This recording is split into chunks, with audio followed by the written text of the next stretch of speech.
Truly honored to be here with all the many godly people and dignitaries. Kasai bebedi Istorni mansipur आरो मानगोनां जेसेबां बेक्तिफोर बिथांमोनजों लोगोसे बे फारिलाइयाव बाहागो मोननाया थारैनो आंनि थाखाय खूब बेबायदि सन्माननि बाथ्रा. I want to thank especially Reverend Prosenjit for inviting me. बिशेष भाबै आङो Mr. Reverend Prosenjit Bosumataरि बिथांखौ हामबाय होदों आंखौ हांख्रायनायनि थाखाय. It took a lot of faith, I think, to invite me. जानो हागौ आंखौ हांख्रायनो थाखाय बेबायदि गोबां बेबायदि बिश्वासनि दरखार जादों. Also, Mr. Inash, I want to thank you, sir, for the kind invitation. आरो आंखौ बे फारिलाइयाव हांख्रायनो थाखाय मानगोनां Mr. Enos Bosumataरि बिथांखौबो आङो साबायखर होदों. I want to thank each one in the association for kindly having me here. आरो बे एसोसिएशननि साफ्रोम दैदेनगिरि आरो मावथिफोरखौबो आं हामबाय होदों नोंथांमोना आंखौ अन्नानै हांख्रायनानै बे खाबुखौ होनायनि थाखाय. We come now to the Word of God. बे समाव जोङो इसोरनि राव फारसे जोङो फैदिनि. It's important, therefore, that we hear what God has to say for us. जोङो बे थांनाय बेबायदि समफ्राव जोङो इसोरा जोंनि थाखाय जिखिनि खोथा बेबायदि फोरमायथिनो बेबायदि इच्छा खालामदों जों बेफोरखौ जों नायगासिनो दङ. God is always magnified by the preaching of His Word. आरो जेब्ला बिनि गोथार बाथ्राखौ फोसावनाय जादों बेयाव इसोरा खामानि मावदों. So we'll get right into the text of Scripture. दा बेनिखायनो बे समाव जोङो सिदाहै जोंनि होखाजानाय आयदानि सिरियाव जों थांनि. And I want us to turn to Exodus chapter 4. आरो बे समाव जोङो ओंखारलांनाय 4 बालाबाव जोङो बोदलाबनानै नायनि. And verse 2 is my text. आरो बे 4 बालाबनि 2 सिरिया दिनैनि आंनि बेबायदि गाहाय सिरि जागोन. The Lord said unto him, that is to Moses, प्रभुआ बेखौ बुंबाय जे मोसेखौ बुंनाय जादों. What is that in thine hand? नोंनि आखायाव मा दङ? And he said, a rod. बे समाव बियो बुंफिनदों बेयो गंसे लावथि. What is in your hand? नोंनि आखायाव मा दं? Let us pray. जों आरज खालामनि. Father in heaven, we thank thee for thy word. सोरगोनि आफा जों नोंखौ नोंनि बाथ्रानि थाखाय हामबाय होयो. We thank thee that thou, the Lord God of all creation, has given to us thy word and thy son. जों नोंखौ हामबाय होनो आफा मानोना नों बोलोग्रा इसोरा जोंनि थाखाय नों गावनि सासेल' बिसा आरो नोंनि गोथार बाथ्राखौ जोंनि थाखाय होबाय. We thank you for the finished work of Christ on the cross whereby we come to thee. जों नोंखौ हामबाय होनो जि क्रुसनि गेजेरजों जों नोंनि सेराव फैफिननो हाबाय. जोङो बे नोंनि गासै मावनाय खामानिनि थाखाय नोंखौ हामबाय होनो. Lord, we come to thee thanking thee for that precious blood and coming for a fresh cleansing. जों नोंखौ हामबाय होनो आफा नोङो जोंखौ बै कालभारि क्रुसनि बेबायदि जोंखौ पापनिफ्राय सुस्रांनो हाग्रा थैनि थाखाय आरो बेनि गेजेरजों दा जों नोंनि सेराव फैदों. Hide thy servant behind the cross. नोङो नोंनि लेंफोरखौ बे क्रुसनि आन्दोआव नोङो दोनदो. Lord, thou must increase. प्रभु नोङो बेबायदि देरलांनांगोन. May Christ have the preeminence here. आरो बे समाव ख्रिस्ट'आ जों बयनिबो थाखाय बेबायदि नुजासारनांगोन. May Christ receive all the glory. आरो ख्रिस्ट'आनो गासै महिमानि बिगोमा जाथों. And may we decrease. आरो जाहाथे जों साफ्रोमबो जाहाथे जोङो बेबायदि उन्दै जाहाथे जों जानो हायो. And as we leave this place, we will leave having met with the man of Calvary, Jesus himself. जाहाथे बेयाव नुजाथिफैनाय साफ्रोम जों नोंनि बिसाफ्रा जेब्ला जों बे जायगाखौ नागारनानै थाङो जोङो बे कालभारि क्रुसनि ख्रिस्ट'खौ लोगो मोननानैसो जाहाथे जों बे जायगाखौ नागारलांनो हायो. Lord, if there is one without Christ, bring them to the Savior. सोरबा बे जथुमनायनि गेजेराव दाबो नोंखौ मोनालाबा दङला प्रभु बेखौबो नोङो बासाय जानायाव नों लाबो आफा. I pray for the backslider that they will return to their first love. जाय फोथायग्राफ्रा गावसोरनि फोथायनायनिफ्राय उनफिननानै दङ बिसोरबो जाहाथे गावसोरनि गिबि अननायाव जाहाथे गिदिंबोफिननो हायो नों आशीर्बाद होदो. I pray for every Christian here. बेयाव थानाय साफ्रोमबो ख्रिस्टियाननि थाखाय आं आरज खालामदों आफा May we surrender, dedicate our lives to Thee afresh. जाहाथे दिनै जों खनसेबाव साफ्रोमबो गाव गावनि जिउफोरखौ नोंनो गोदानहै जाहाथे जों गथायफिनबावनो हायो Bless Thy word now. बे समाव नोंनि बाथ्राखौ नोङो बोर गोनां खालामदो Speak to us, we pray. जोंजों नों रायलायदो जों आरज खालामबाय And we give You all the glory in Jesus' name. आरो गासैबो मान महिमा समायनाय जों नोंनो गथायबाय आरो जिसुनि मुङै बिनाय जाबाय Amen. Amen Moses was probably one of the most outstanding characters in the whole of the New Testament. जोङो बे बाइबेलाव New Testament Old Testament. गोजाम बरदायनि बेबायदि गुबुन गुबुन व्यक्तिफोरनि गेजेराव एखेबारे मिथिसार जानाय नुसारसिन जानाय सासे बेबायदि व्यक्तिमोन The Jews, even to this day, have a lot of respect for him. आरो जिहुदिफोरहा बे मोसेनि सायाव बेबायदि गोबां बेबायदि मान सन्मान होसोनाय बे दङमोन He's considered the greatest of all their great leaders. आरो जिहुदिफोरनि जारिमिनाव जेसेबां दैदेनगिरिफोर दङमोन बिथांमोननिख्रुइ बेबायदि गिदिरसिन सासे दैदेनगिरि होननानै मोसेखौ गनायना लानाय जायोमोन And you'll know that his name appears throughout the whole Bible. आरो जोङो नुदों बे व्यक्तिया गथै बाइबेलावनो बेखौहाय जोङो नुबाय थायो In Hebrews chapter 11, he stands out as one of the heroes of the faith. इब्रायारि 11 बालाबाव नायब्ला जोङो बेवहाय गुबुन गुबुन फोथायनायनि वीरफोरनि गेजेराव मोसेयाबो सासे फोथायनायनि वीर महरै बेयाव नुजाथिदों He wrote more than anybody else in the Old Testament. गोजाम बरदायनि बेबायदि जेसेबां बिजाबफोरखौ लिरनाय लिरगिरिफोरनि गेजेराव मोसेया बांसिन बिजाबखौ बियो लिरदोंमोन In Deuteronomy 33 verse 1, it speaks of him as the man of God. हुदा बिजाबनि 33 बालाबसे सिरियाव बेयाव जोङो रोखायै दिन्थिदों जे मोसेया बेयो इसोरनि सासे मानसिमोन We know that saying is only reserved for a select number of people in the Bible that we see. आरो बे बिमुंफोरखौ माखासे बेबायदि सायख'जानाय व्यक्तिफोरनि थाखायल' बेबायदि मुंफोरखौहाय होनाय जादों In Exodus chapter 34 ओंखारलांनाय 34 बालाबाव and verse 10, we have what God says of him. जि सिरियाव इसोरा बे मोसेखौ मा बुंदों जों बेवहाय मोननो हायो Go ahead and read it, please. Deuteronomy 34:10. 34:10 34 बालाबनि जि सिरियाव बेबायदि लिरनाय दं आं बेखौ बर'है फरायनानै होनि फोरबुआ मोसेखौ होनबाय दानो आङो इजराइलनि रायजोफोरजों मोनसे रदाय खानोसै पृथ्वीयाव मोनसेबो जातिफोरनि गेजेराव माब्लाबाबो मावफेरथारै सोमो नांनाय खामानिफोरखौ बिसोरनि सिगाङाव मावनोसै आङो माबायदि आसरित खामानि मावगोन बेखौ पृथ्वीनि गासै रायजोफ्रा नुनो मोनगोन आं फोरबुआ मावनो हागौ मानोना नोंसोरनि लागै जे खामानि मावगोन बियो मोनसे गिथावथाव खामानि जागोन Here it says that the Lord knew Moses face to face. बेवहाय जों नुदों जे फोरबुआ मोसेखौहाय मोखांजों मोखां बेबायदि मिथिगौमोन What a testimony. माबायदि मोनसे साखि बिलाइ Does God know us face to face? थारैनो इसोरा जोंखौबो व्यक्ति हिसाबै मोखांजों मोखां इसोरा जोंखौबो मिथियो सिनायो ना What it means there is that Moses had such a close relationship with God. माबायदि मोनसे सोमोन्दोमोन बिलाइ जिबायदि सोमोन्दोनि थाखाय इसोरा बे बाथ्राखौ बुंदों मोनसे इसोरजों खाथिथार सोमोन्दो He was the one who came and he could meet God face to face. बे मोसेया बेयो बे व्यक्ति बेबायदि व्यक्तिफोर जाया इसोरनि सिगाङाव बेयो व्यक्ति हिसाबै फैनानै मोखांजों मोखां बेयो लोगो मोनदोंमोन He was known as the great deliverer of Israel. मोसेखौ बेबायदि इजराइलफोरनि सासे गेदेर बेबायदि रैखागिरि दैख'गिरि होननानैबो मिथिनाय जायो But what we really remember Moses for नाथाय गुबैयैनो मोसेखौ मानि थाखाय बेबायदि गोसोखांजानाय जायो होनब्ला is that he was the man of God for his hour. मानोना बे मोसेया गावनि समनि बे समावहाय बे इसोरखौ बेबायदि मिथिनाय सासे मानसिमोन He was God's man for his day, for his hour.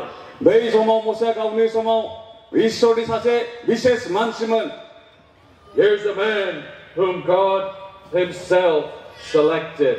जाय मानसिखौ इसोरा गावनो निजे सायख'दोंमोन And he says he set him apart for his work. आरो बे मोसेखौ बे गावनि खामानि मावनो थाखाय बेबायदि थख'हाय बेखौहाय बेबायदि थिक खालामनाय जादोंमोन. But where did it all begin? नाथाय बेयो बहा जागायखो? It began at Mount Horeb. बिनि जागायजेननाया हरेब हाजोनिफ्राय जादोंमोन. Sometimes it's called the Mount of God. माब्लाबा बे हाजोखौ इसोरनि हाजो होननानैबो बुंनाय जायो. Because there were many experiences of God appearing there to Moses. मानोना बे हाजोआवनो इसोरा गोबां खेब बेबायदि नुजाथिनायनि बेबायदि मोनदांथिफोरखौहाय जों नुनो मोनो. It's referred to as the backside of the desert. आरो बे हाजोखौ बेबायदि बालाहामानि उनथिंजाय दङमोन होननानै मिथिनाय जायो. We would never know of that place. जोङो बे जायगाखौ अबयसे जों माब्लाबाबो मिथिनाय नंलिया. It says that until God met with Moses. नाथाय बेखौ जों रोखायै मिथिनो हायो जे बे जायगायाव बे हाजोआव इसोरा मोसेजों बेबायदि लोगो लायोमोन. And from then it's been called the Mount of God. आरो जोङो बे जायगाखौ बेबायदि बिनि थाखायनो इसोरनि हाजो होननानैहाय बुंनाय जायो. Now Moses was there because he ran away from God. आरो मोसेया बै जायगायाव बै थासारियाव सहैदों मानोना मोनसे समाव बियो इसोरनिफ्राय बियो खारदों. And he feared the wrath of Pharaoh. आरो मोनसे समाव मोसेया फारावनि रागाव गोग्लैनायखौ बियो गिख्रंदोंमोन. So here was a man who had lost the dream that he once had. मोनसे समाव जाय मानसिया मोनसे सिमां दंमोन बे सिमांखौ खोमानांनाय सासे व्यक्तिमोन बियो. He wanted to deliver Israel. बियो इजराइलफोरखौ बेबायदि दैखौनो बियो हास्थायदोंमोन. But he tried to do it in his own strength. नाथाय बे खामानिखौ बियो गावनि निजा बोलोजों बियो मावनो नाजादोंमोन. He tried to live his dream in his own way and he was defeated.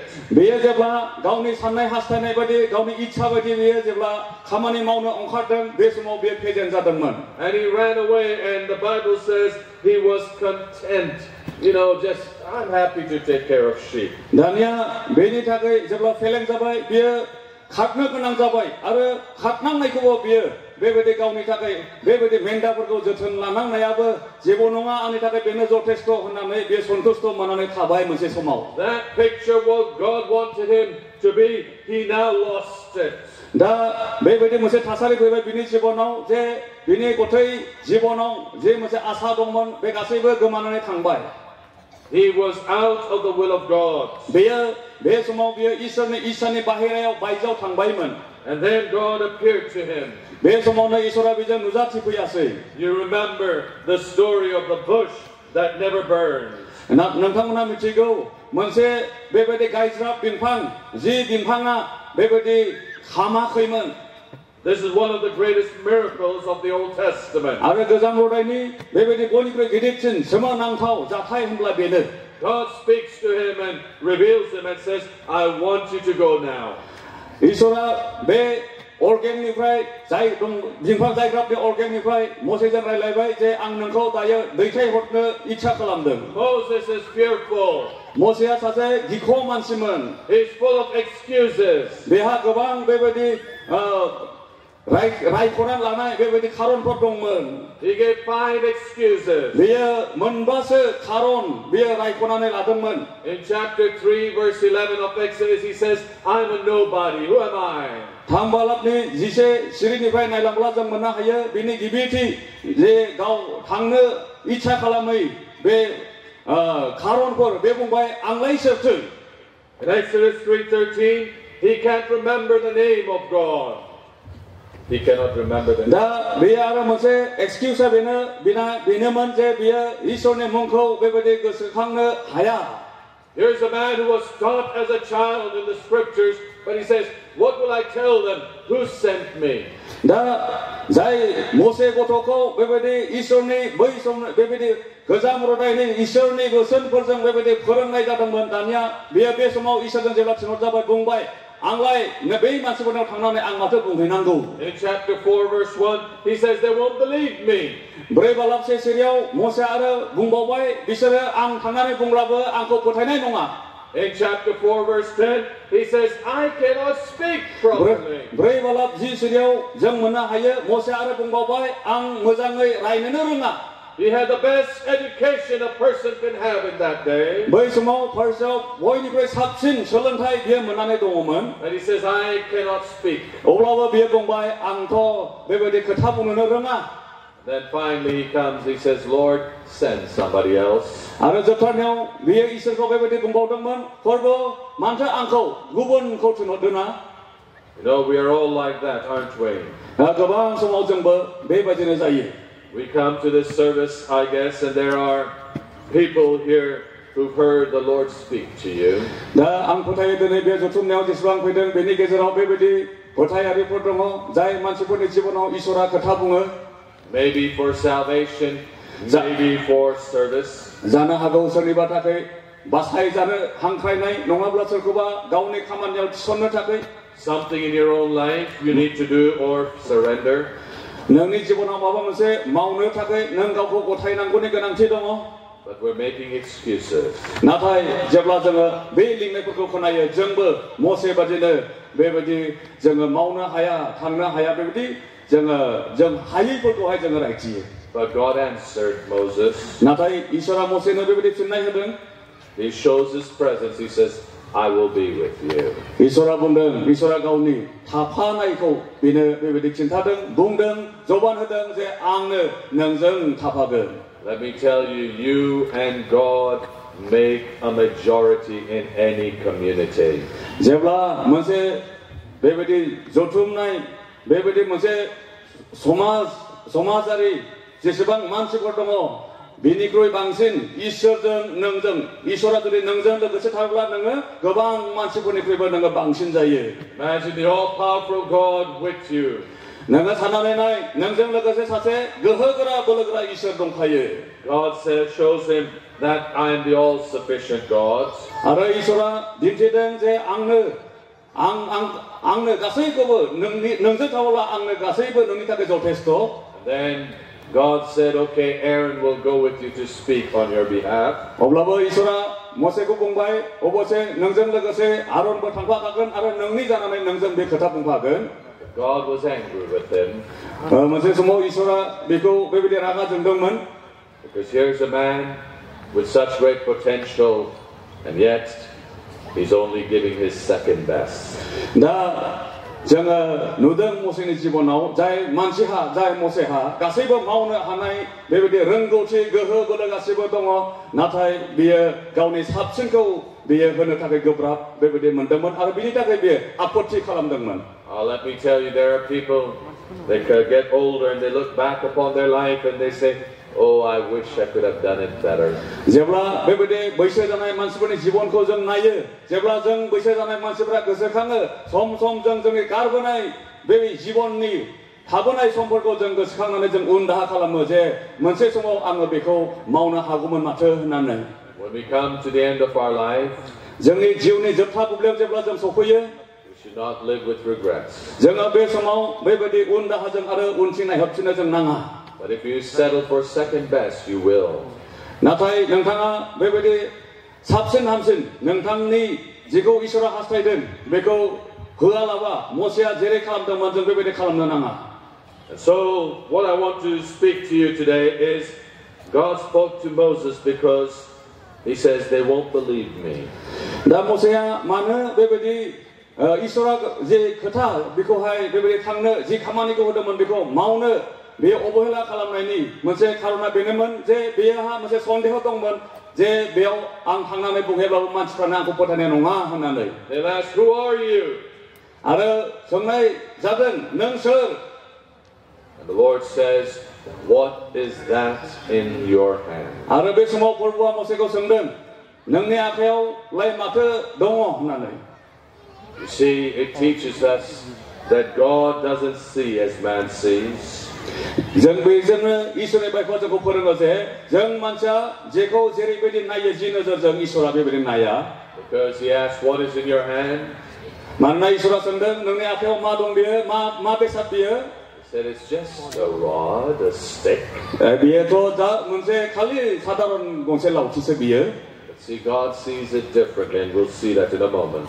आरो नाथाय जों नुदों इसोरा बेबायदि बेखौ गुबुन रोखोमै मसेनि आखायाव थानाय लावथिखौ बियो नुदोंमोन गुबुन बेसाद हिसाबै। You See, God can take the ordinary and make it extraordinary or special. 이소라 जोंनि बेबायदि 사다론 जोंनाव थानायखौनो लानानै बियो बेबायदि गुबुन रोखोमै बेबायदि गुबुनजों रुजुथावै बे रोखोमै बियो खामानियाव बाहायनो हायो. It also shows us that God can use anybody and anything. आरो बेनि गेजेरजों बियो जोंनो बेखौबो दिन्थियो जे इसोरा जायखि व्यक्ति जाया मानो जायखि रोखोमनि जायखि थाखोनि इसोरा गासैखौबो बियो बाहायनो हायो. General Booth was the founder of the Salvation Army. General Booth. General Booth होननाय सासे मानसिया बे Salvation Army नि गायसनगिरिमोन. He was a mighty man of God who brought food and supplies to the very poor children in London. लन्दनाव बिथाङा बेबायदि गरिब मानसिफोरनि थाखाय बेबायदि जाग्रा लोंग्रा बेबायदि आदार बेबायदि बेसादफोर जगायग्रा सासे मानसिमोन.